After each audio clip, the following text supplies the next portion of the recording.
Have you heard of the Fuente Magna Bowl?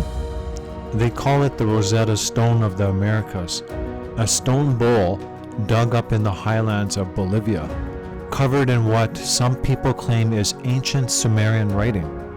Sumerians? In South America? 3,000 years before Columbus?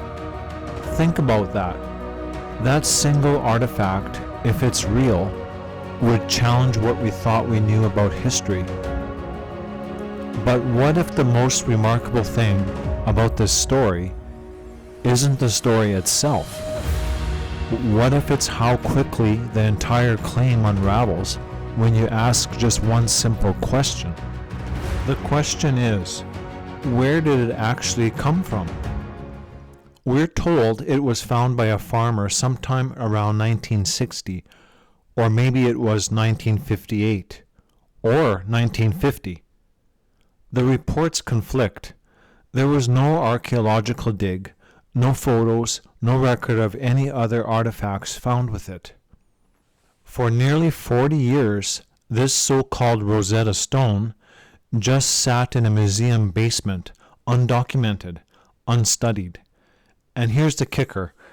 A 92-year-old farmer later said he had used the same bowl as a pig feeder for years, calling it El Plato del Chancho, the pig bowl.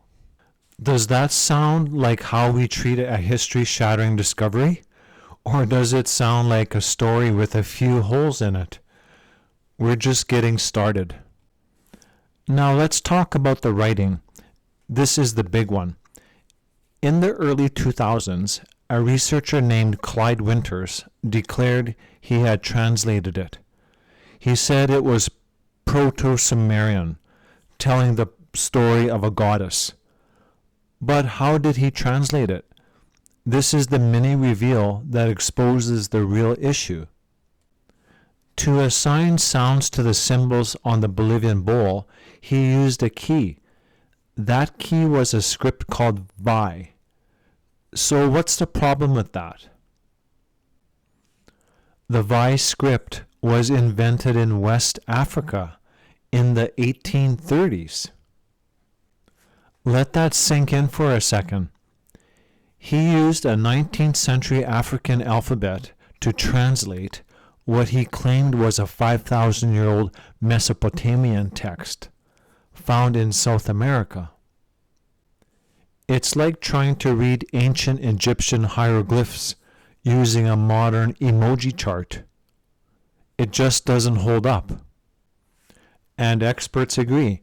Dr. Alexander Joffe, an archaeologist of Near East, described the inscription as geometric filler or deliberate gibberish, and said the bowl is utterly unlike any Sumerian object. It's why not a single accredited linguist or expert in Sumerian has ever supported the translation in a peer-reviewed journal. It's not scholarly debate.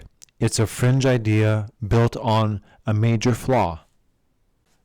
And when you actually look at the design, even the anthropomorphic goddess pose inside the bowl is stylistically consistent with the local Tiwanaku culture of 200 to 1000 AD.